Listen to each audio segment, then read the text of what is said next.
Ya, jadi kita lihat 1 Tesalonika pasal 2 ayat 17 sampai ayat 16. Paulus menyaksikan hidupnya, bagaimana dia berada selama di Tesalonika sebagai bapa, sebagai nande, dan juga dikatakan tadi kami tidak menjadi tanggungan, supaya kami bisa menjadi teladan.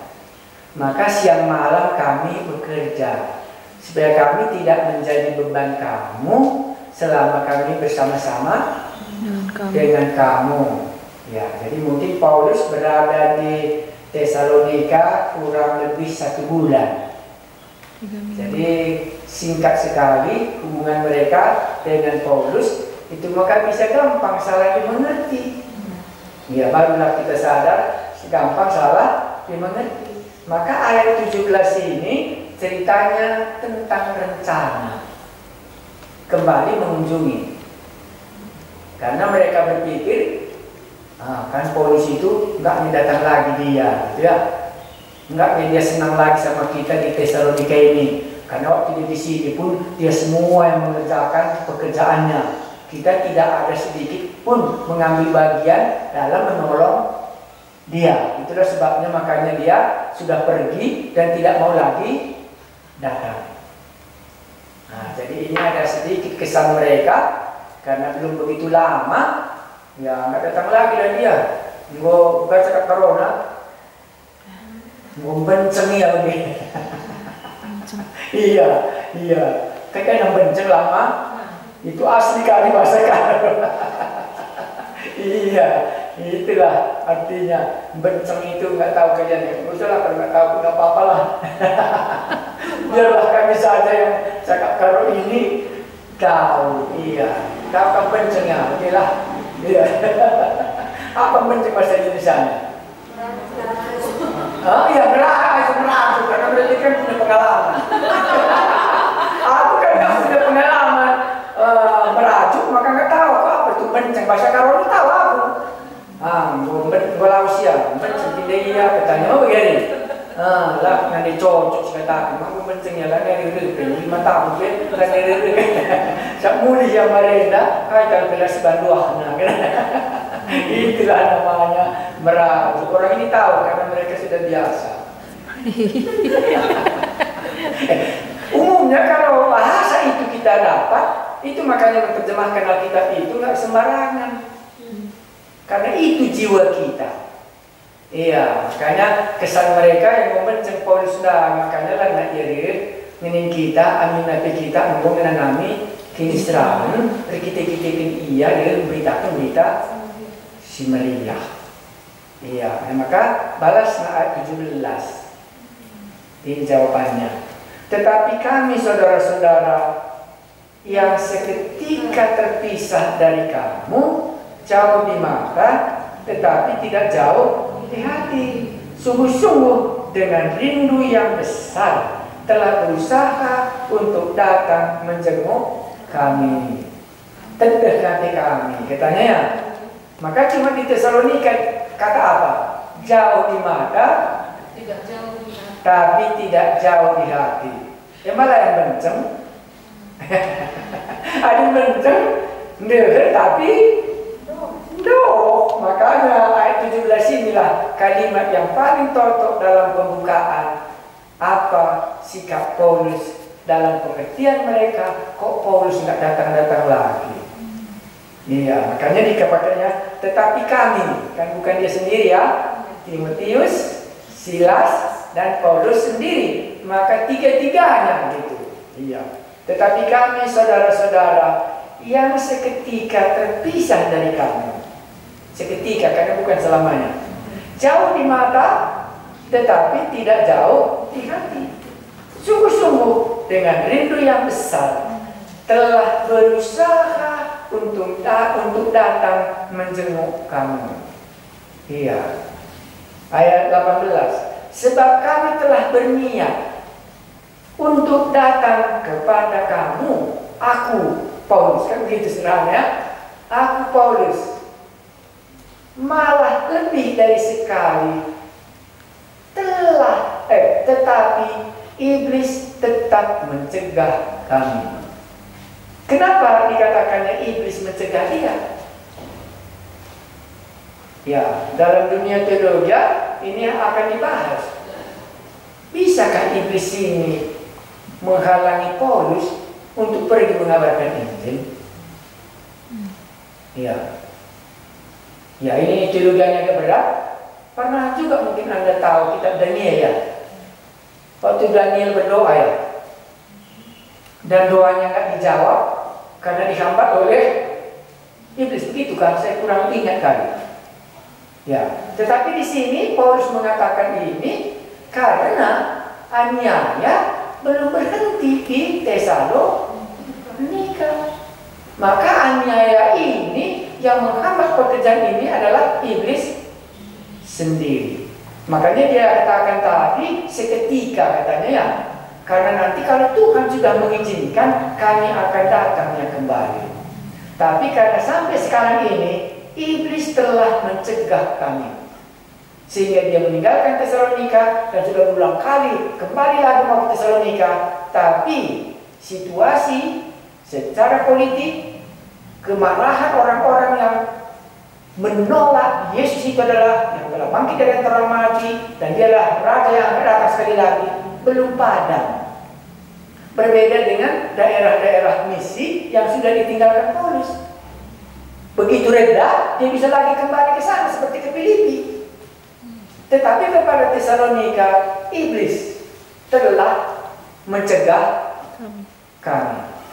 Jadi dia tunggu kapan Tuhan meredakan hujan ini supaya dia bisa kembali ke Tesalonika. Bukan kami tidak mengingat kamu, jauh di mata tapi dekat di hati, supaya kamu tahu aku sendiri pun begitu merindukan untuk datang kembali. Karena Timotius sudah dikirimnya ke sana nanti pasal 3. Kenapa Paulus tidak ikut? Nah, makanya Paulus mengucapkannya, aku sendiri pun sebenarnya. Karena aniaya yang paling besar terjadi melawan Paulus, bukan melawan Timotius. Nah, makanya Timotius masih bisa kembali ke Tesalonika, tapi Paulus tidak bisa lagi. Itu maka dikatakannya tadi dalam ayat ini, sebab kami telah berniat untuk datang kepada kamu, aku, Paulus, malahan lebih dari sekali. Tetapi iblis telah mencegah kami. Boleh kita sadar atau tidak waktu kita mengabarkan Injil, ini harus kita pegang. Sejauh manakah iblis masih menghambat dan Tuhan belum menyingkirkannya. Jadi ada waktu hujan turun, maka semua orang mengerti harus berhenti. Kalau dia jalan terus, maka akan masalah dia. Dan Paulus tahu sudah berapa kali dia, tapi iblis masih mencegah kami sehingga Paulus tidak datang ke Tesalonika sampai nanti reda situasi ini. Iblis di sini siapa? Itulah yang menghambat pekerjaan keselamatan bagi orang-orang yang berdosa dan adalah juga yang menyiksa orang-orang yang ada di Tesalonika. Tetapi kesalah pengertian tadi Paulus mau koreksi dalam bagian ini, bahwa kami rindunya datang jauh di mata tapi dekatnya di hati. Hanya karena iblis masih mencegah sehingga tidak datang dia ke sana. Pasti Anda akan berpikir, Allah itu kan Maha Kuasa. Siapa bilang tidak? Tapi Yesus pun melarikan diri dari Betlehem kemana? Ke Mesir. Selama siapa? Selama Herodes masih hidup. Tetapi sesudah Herodes mati, maka Allah berbicara kepada Yusuf, yang mau membunuh anak ini sudah mati. Kembalilah ke tanah Yahudi, kembalilah ke tanah Israel. Itulah sebabnya makanya dia memilih tinggal di daerah Galilea, supaya kita bisa lebih dalam memahami hidup di dalam kuasa Allah dan kuasa iblis di tengah-tengah pergumulan hidup kita dari hari ke hari. Makanya tadi kita mencoba bagaimana yang baiknya hidup di atas dunia ini. Kemarin kita sudah kuliah Kejadian pasal 11, Allah menyerahkan manusia dengan bahasa. Allah tidak membuat orang berhenti supaya pindah dari satu tempat ke tempat lain. Tuhan tidak mengatakan jangan lagi turis, kan tidak? Iya. Iya. Iya, karena yang sangat menyedihkan kalau saya menonton pesawat-pesawat yang parkir, apalagi salah satu Qantas lah umpamanya. Qantas itu adalah penerbangan yang sangat disenangi oleh orang-orang yang ada di Australia. The spirit of Australia, this is Qantas katanya. Karena memang agak comfortable di dalam, itu dalam bahasa Inggrisnya ya. Nyaman. Baru dikatakan apa? 98% semua sedang di ruang parkir. Dari 100 pesawat hanya berapa? Dua yang terbang. Tuhan tidak melarang pesawat terbang, kan tidak? Tetapi apa? Iya, karena ada COVID, maka semua orang tidak bersedia lagi untuk itu. Iya, begitulah ceritanya supaya khotbah ini jangan terlalu tegang kali ya. Ya, Anda bisa bepergian, misalnya. Ini lagi ada Rabi Prince, itu kapal itu mau mendarat lagi dari Australia. Ada Arab yang dulu juga sudah di dalamnya COVID semua. Ini juga sudah COVID lagi di dalam semuanya. Akhirnya I have to apologize, kata menteri mereka. Sekali ini kami tidak akan membuat kesalahan lagi. Tidak mengizinkan landing kapal itu, dibawanya lah. Bersama COVID-nya ini berjalan terus, entah di mana nanti parkirnya. Tapi sekali ini tidak, karena dulu mereka terima langsung masuk semua. Nah, inilah makanya kita harus berpikir, kalau iblis masih menghalangi, aku tidak akan melanjutkan. Kalau Tuhan katakan maju, maka aku harus maju. Ini pengertian kita sudah jauh lebih dalam daripada Allah itu Maha Kuasa. Ya, Allah yang Maha Kuasa tadi saya berikan contohnya. Yesus pun harus menyingkir ke Mesir sampai Raja Herodes mati. Maka seringkali Tuhan Yesus katakan apa? Belum sampai waktunya katanya ya. Dan sekarang sudah sampai waktunya. Jadi itulah di dalam tangan Allah. Maka kalau hari ini waktunya kita kebaktian seperti ini, tapi hatiku memang sudah mulai gelisah. Bagaimanakah kehendak Allah kebaktian seperti ini? Ya, apakah karena belum ada yang menggumulinya sehingga kutuk ini belum diambil? Paulus berkata tadi, iblis masih mencegah, jauh di mata tapi dekat di hati. Bukan kita tidak rindu bersama-sama kebaktian. Dan nanti akan ditanya juga, teman-teman lain yang sudah kebaktian, Pak, bagaimana kita? Ya, boleh. Makanya Tuhan tidak melarang kita kebaktian.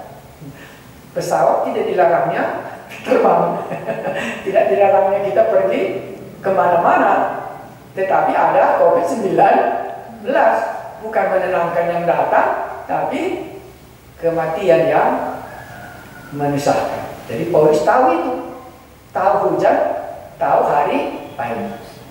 Nah, ini kurharap supaya Roh Kudus mengajari kita sebagai anak-anak. Allah itu Maha Kuasa, tapi Paulus yang begitu hebat kuasa Allah dalam hidupnya. Kalau di Efesus apa? Lewat saja dia semua orang sakit. Tetapi di sini dia sudah berulang kali mau ke Tesalonika, iblis masih mencegah kami. 19. Sebab siapakah pengharapan kami, atau sukacita kami, atau mahkota kemegahan kami di hadapan Yesus Tuhan kita pada waktu kedatangannya, kalau bukan kamu. Ribulah jemaat Tesalonika, rupanya bukan lupa dia. Karena nanti di hadapan Tuhan Yesus bagaimana? Sukacita. Iya, inilah semua orang-orang yang Tuhan sudah selamatkan lewat pekabaran Injil di Tesalonika. Maka kerasulannya, perintah yang dikatakan oleh Allah sama dia, tidak gagal dia membawa orang Israel masuk ke dalam kerajaan surga. Makanya inilah mahkotaku, masa aku lupa. Iya, supaya orang Tesalonika itu sadar betul betapa mahalnya dia di hadapan Allah. Bahwa inilah mahkotanya Paulus. Apanya katanya tadi apa? Inilah sukacitaku. Dan apa lagi? Pengharapan. Ada 3 di sini. Pengharapan, Iya, sukacita, mahkota. mahkota. Jadi kalau inilah keadaan orang pekabar Injil, kurasa nggak terlalu tertarik dia membicarakan soal uang, kedudukan. Kurasa nggak ada. Kalau bisa dibayangkan nanti orang yang dilayani inilah nanti akan menjadi mahkotanya di hadapan Yesus waktu dia datang kedua kali. Maka demikian juga kita tidak akan kita mengabarkan Injil dengan motivasi yang palsu supaya kuping-kuping semua enak mendengar. Nah, siapakah? Sebab siapakah pengharapan kami atau sukacita kami atau mahkota kemegahan kami di hadapan Yesus Tuhan kita? Katanya apa? Pada waktu kedatangannya, kalau bukan kamu, sungguh kamulah kemuliaan kami dan sukacita kami. Begitulah Paulus menyelesaikan bencenganai supaya jangan nanti salah mengerti orang Tesalonika. Memang kalau menderita gampang salah mengerti. Gampang salah mengerti. Makanya Paulus mencoba sebagai ibu, sebagai bapak, sebagai mahkota supaya hati jemaat ini bisa diteguhkan dan keyakinan mereka tidak pernah luntur bahwa Yesus akan datang sekali lagi. Baik, ayat 3. Ini kabar baik yang dibawa oleh Timotius. Atau sudah cukup sampai di situ? Karena pasal 3 ini sudah berbeda. Ini hasilnya Timotius pulang dari Tesalonika. Jadi latar belakang Tesalonika ini sesudah Paulus mengutus Timotius. Baru pulang Timotius, dilaporkan Timotiuslah semua keadaan iman mereka. Kabar baik bahwa mereka itu masih menaruh kenangan terhadap kita. Kenangan yang baik, dan dari sekitar Akaya dan Makedonia tersiar kabar iman orang itu. Berarti mereka bukan luntur imannya walaupun kita sudah tinggalkan. Mereka masih bisa bersaksi dan kesaksiannya itu menjadi teladan bagi seluruh jemaat yang ada di Makedonia. Kemana-mana kabar iman jemaat Tesalonika ini sudah tersebar. Itulah makanya ditulisnya surat Tesalonika. Maka ayat pertama pasal 1 dan pasal 2 tadi adalah laporan Timotius. Dan laporan Timotius inilah dikirimkannya kembali kepada jemaat Tesalonika. Bagaimana keadaan mereka, bagaimana iman mereka, bagaimana kerinduan mereka, sehingga datanglah surat 1 Timotius ini. 1 Tesalonika. Ya, 1 Tesalonika ini. Jadi 1 Tesalonika ini sesudah Timotius pulang dari jemaat Tesalonika. Karena Paulus tadi sudah dikatakan berulang kali tapi nggak bisa. Akhirnya Timotius telah dikirimnya ke Tesalonika, Silas dikirimnya ke Filipi. Iya. Nah, dan dari sinilah dia mendapat kabar tentang jemaat Tesalonika, barulah ditulisnya. Pasal 3 ini nanti adalah laporan Timotius kepada Paulus mengenai jemaat ini. Itu nanti malam kita sambung. Iya. Karena kalau sebagai apa tadi, sebagai nade ya, melakukan kami nenakan dan bisa tinggal benaknya. Oh iya, ada tamailah juga. Iya ada cerita kami. Saking ditamainya lalu, lainnya belum dalam. Gue juga, gue susah iya. Itulah maksudnya, makanya kerasa nanti pasal 3 malam masih bisa kita dengar. Jadi kalau boleh kita simpulkan dalam bagian ini sangat menarik ya. Iya, yang menarik di sini adalah mengenai iblis, jauh di mata, dekat di di hati berbisa kita, bukan karena Allah yang tidak maha kuasa, tetapi Allah membiarkannya sampai hal itu berlalu. Makanya tidak bisa lupa 2 Korintus pasal 6 ya. Waktu inilah hari keselamatan itu. Waktu aku berkenan, aku menyelamatkan engkau. Janganlah sia-siakan. Tidak selamanya kita lewat radio, tidak selamanya kita kebaktian di sini, maka datanglah harinya di mana kita akan bergembira dan bersukacita di hadapan Yesus yang akan datang menghukum dunia ini, tetapi kita diselamatkan dari murka Allah. Makasih banyak. Nanti malam kita sambung pasalnya yang ke-3. Hari kita berdoa. Cukup ya? Iya, kalau gitu kurasa aku dah sebagai mama tahu aku berapa banyak bisa dimakan. Iya, sudah kutetapkan imannya kan itu tadi ya. Iya, dengan demikian dan harapan sudah ada, barulah doa.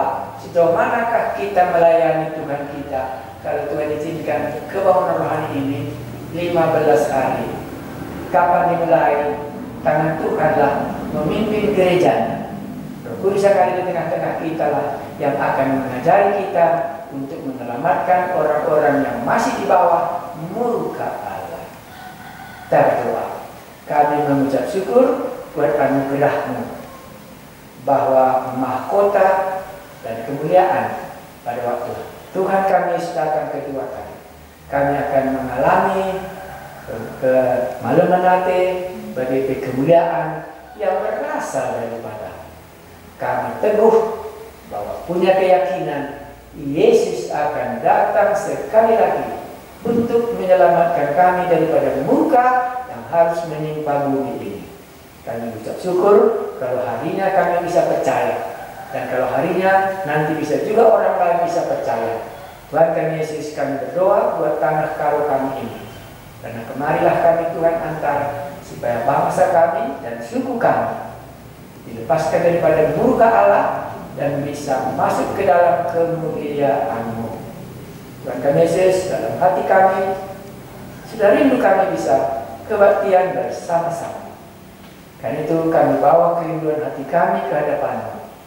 Kalau sudah berkenaan, kalau sudah masanya hujan berhenti, supaya kami kembali beribadah bersama-sama, menyembah Engkau sebagai orang yang Engkau pilih, dan Engkau telah selamatkan dari murka-Mu sendiri oleh darah Kristus yang sudah mengampuni dosa kami. Kiranya damai sejahtera Allah Bapa dan pengampunan di dalam Tuhan Yesus menyertai hidup kita, dan pimpinan Roh Kudus akan mengajari kita dari hari ke hari sampai Dia datang kedua kali.